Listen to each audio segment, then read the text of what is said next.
খনিজ সম্পদে পরিপূর্ণ এবং ভরপুর একটি এলাকা, ঠিক কিনা? আমার এলাকায় দেশ আছে, আমাকে সংযোগ না দিয়ে বাংলাদেশের শিল্পাঞ্চল গড়ে তোলা হয়েছে, আমার জন্মমাটির মানুষকে বঞ্চিত করা হয়েছে, ঠিক কিনা? আমার পাপড়াকে বানিয়েছে, আমার রাস্তায় উন্নয়ন না করে বাংলাদেশের উন্নয়ন করা হয়ে আমাকে বঞ্চিত করা হয়েছে, ঠিক কিনা?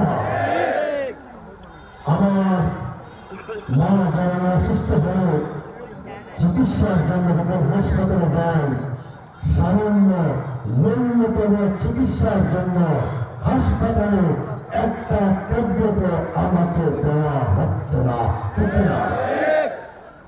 আমার সাধারণ মানুষ গরিব হতে পারে, বাংলার পর বাংলা হতে ঘুমায়, হাসপাতালে গেলে আমাকে মাটিতে সরিয়ে রাখে, ঠিক না?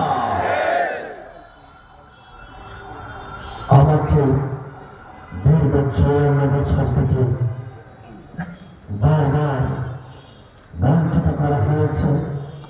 এই মাটিতে বসে সিদ্ধান্ত নেওয়া হয়েছে যে এই এলাকায় বিআরটিসি বাস চালু করতে হবে, ঠিক কিনা? রাতের অন্ধকারে স্বাস্থ্য পরিবারকে বিদ্যাঙ্গুল রেখে যারা আজকে প্রাপ্তি হয়েছেন তারা হামজাত করে বিআরটিসি বাস চিন্তাই করে নিয়ে গেছেন। দলিতটা বস্তির সরকার করবে না। 5টা মিনিট পরে আমরা মিছিল দিলে সব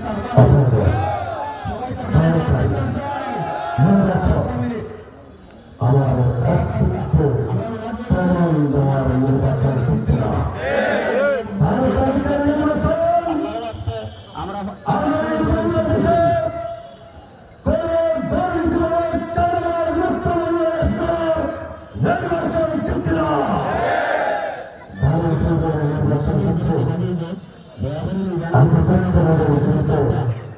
একটি নতুন বাংলাদেশ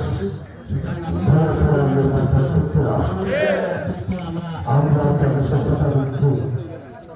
12 ফেব্রুয়ারি নির্বাচনে বিজয় হবে, মহানগর আওয়ামী কবুল করবে, জনগণের ভালোবাসার সিদ্ধ হলে জনগণের বন্যা কোম্পানিগঞ্জ বাজার প্রতিটি অফিস আদালতে 1 পয়সাও দুর্নীতির চিহ্ন থাকবে না। আমরা তাদের কথা দিচ্ছি, আমরা নিজেরা দুর্নীতি করবো না, কাউকে দুর্নীতি করতে দিব না, ঠিক না? সর্বশেষ আমরা যদি বাঁচতে চাই, আমরা যদি এই জনগণকে নিয়ে অঞ্চলে বাঁচতে চাই, তাহলে আমি আপনাদের এক সন্তান হিসাবে আমি আমার জীবনের চেষ্টা করেছি।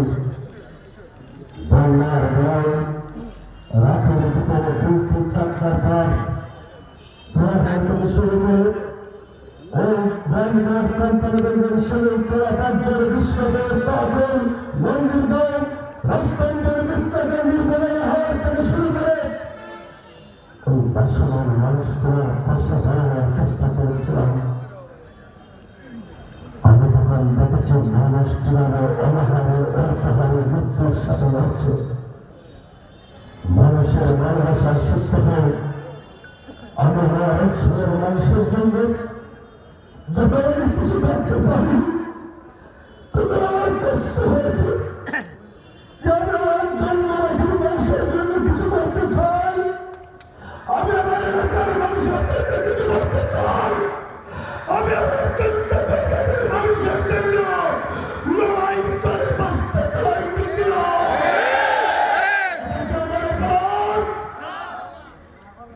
আমি আমার এলাকার মানুষকে বলবো, দল ভিন্ন থাকতে পারে, মত ভিন্ন থাকতে পারে, ধর্ম ভিন্ন থাকতে পারে,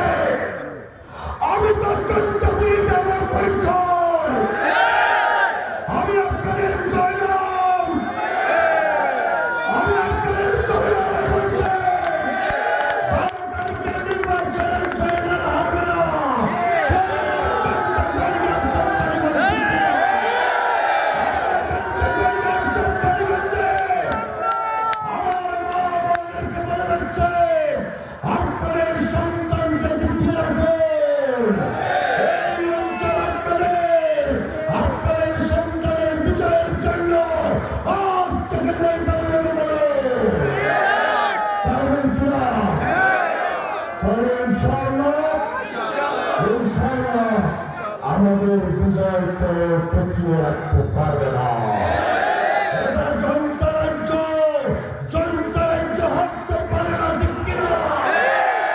বেঁচে থাকা জনতাবাসী 12ই ফেব্রুয়ারি আপনাদের বিজয়ের জন্য বাংলার 18 কোটি মানুষ প্রস্তুতি নিচ্ছে। ইনশাআল্লাহ 12 তারিখের বিজয়ের মধ্য দিয়ে আমরা আমাদের মাটিয়ার সন্তানকে বিজয়ী করতে চাই। আমি মোহাম্মদ জয়নুল আবদিনকে বিজয় চাই না, আমি আমার জনতা বডিগার্ড কোম্পানিগঞ্জের বিজয় চাই। ধন্যবাদ সবাইকে। আসসালামু আলাইকুম।